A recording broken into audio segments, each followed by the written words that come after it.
أعوذ بالله من الشيطان الرجيم بسم الله الرحمن الرحيم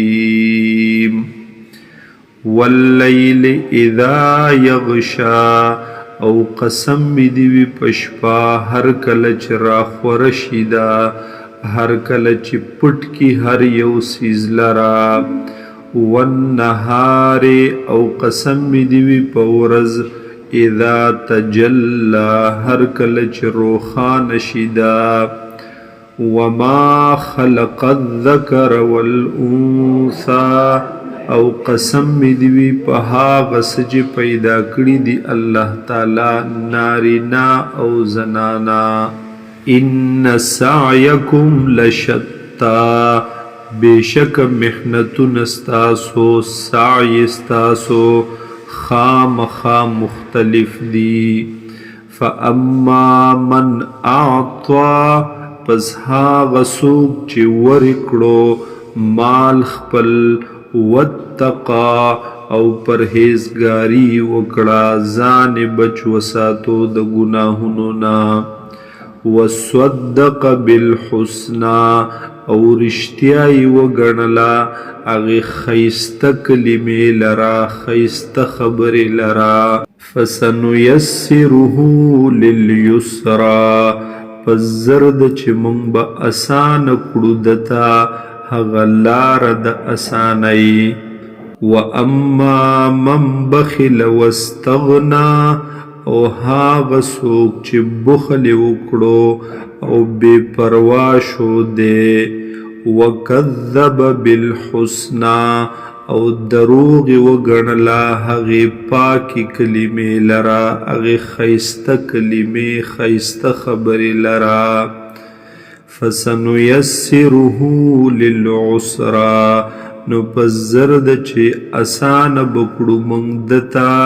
هغه لاره د سختۍ وما يغني عنه ماله او پکار برانشي د مال د اذا تردى هر کله چې وغورځېږي دی هر کله چې هلاک شي دی وغورځېږي هغې کندې د جهنم ته ان علینا للهدى بېشکه دی په موږ باندې هغه لاره ښودل وان لنا للآخرة والأولى او بېشکه خاص زموږ دپاره دی آخرت او دنیا فانذرتکم پس زیروم تاسو لرا نارن د هاغې اورنا تلظا چې لمبې به وخي لا یصلاها الا الاشقى نه به داخلیږي دې ته مګر ډېر بدبخته سړی الذي هاغه بدبخته کذب وتولى چې